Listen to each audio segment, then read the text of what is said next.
Essa semana nós tivemos um caso muito interessante aqui no escritório que merece ser compartilhado porque pode ajudar muita gente. Antes propriamente de falar os requisitos, é importante a gente trazer aqui o conceito de auxílio acidente.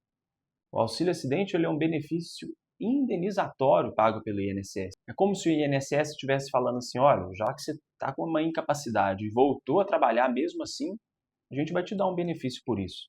Como se essa fosse a ideia do auxílio acidente. Esse senhor nos procurou no escritório há algum tempo com a seguinte questão. Ele recebeu um benefício do INSS em que ele ficou afastado por mais de 5 anos na empresa.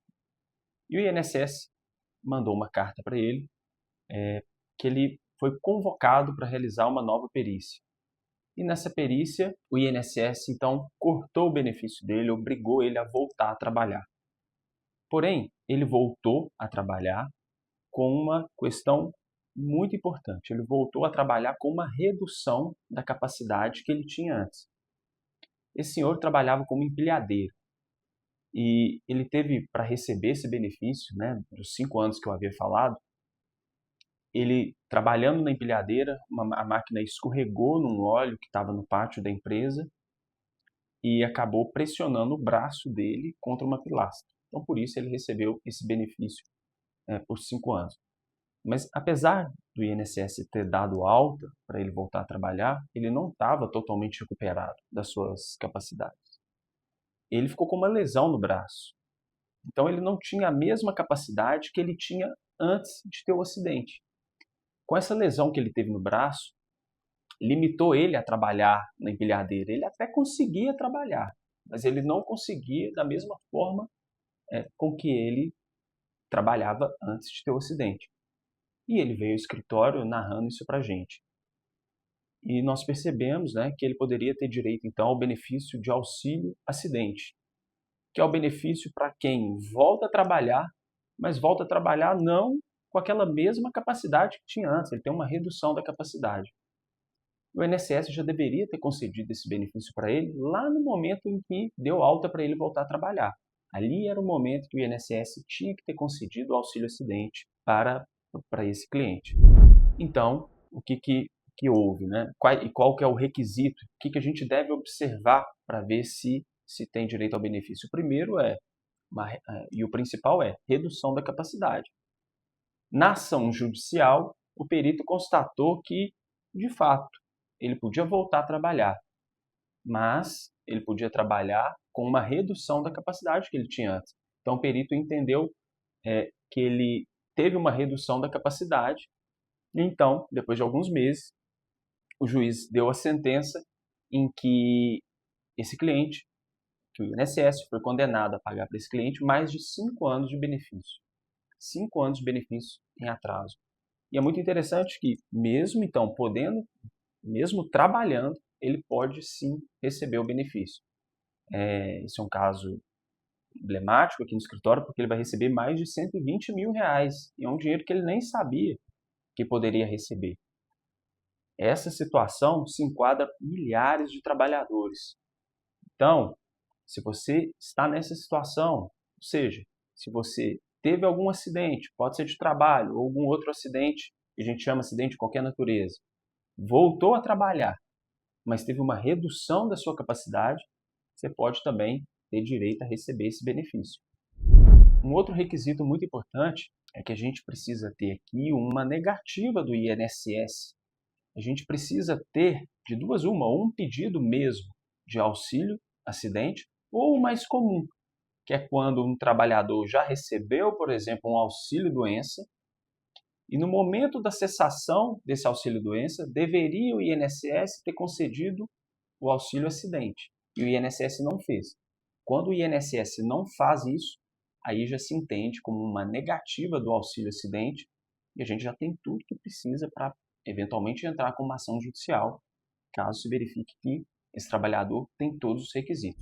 E também aqui um outro ponto interessante é que, ainda que esse trabalhador não tenha recebido nenhum valor de auxílio-doença ou de aposentadoria por invalidez, ainda assim a gente pode fazer um pedido de auxílio-acidente, né?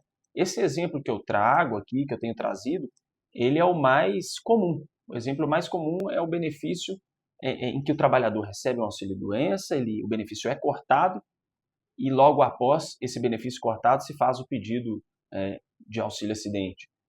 Mas existem casos em que o trabalhador nunca teve um benefício de auxílio-doença concedido e mesmo assim a gente pode fazer o pedido de auxílio-acidente. Claro que se ele nunca fez nenhum pedido na vida de benefício por incapacidade, nesse caso ele não tem atrasados. Vai ser do momento que a gente pede para frente, né? Mas é importante entender toda essa questão dos atrasados. E o último requisito, ou uma informação aqui muito importante, é que essa redução da capacidade deve ser para a sua atividade habitual. Então, vou dar um exemplo aqui corriqueiro. Se esse trabalhador, por exemplo, ele é motorista de uma empresa e ele teve uma lesão muito grave no joelho, ele até pode voltar a trabalhar, mas ele não consegue dirigir longas distâncias como ele dirigia antes. Então, ele teve uma redução da capacidade para a atividade habitual dele de motorista. Mas vamos pensar que ele exercesse aqui uma outra atividade, como, por exemplo, se ele fosse um porteiro, por exemplo. Essa redução da capacidade dele do joelho iria limitar a profissão de porteiro? Talvez não. Então, a gente deve sempre pensar na redução da capacidade para a atividade habitual. A gente não deve pensar ela de maneira geral e restrita. Então, esse é um ponto muito importante, que é um requisito e também em que o trabalhador deve ficar muito atento para fazer essa conexão quando for realizar a perícia médica.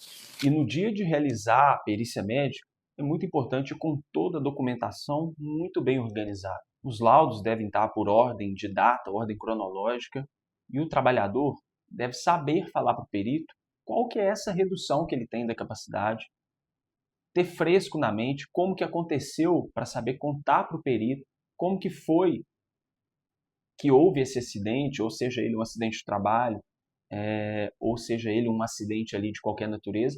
É muito importante que o trabalhador saiba falar para o perito. Além dessas questões, é muito importante não inventar nada no dia, porque tudo já vai estar relatado ali no relatório médico.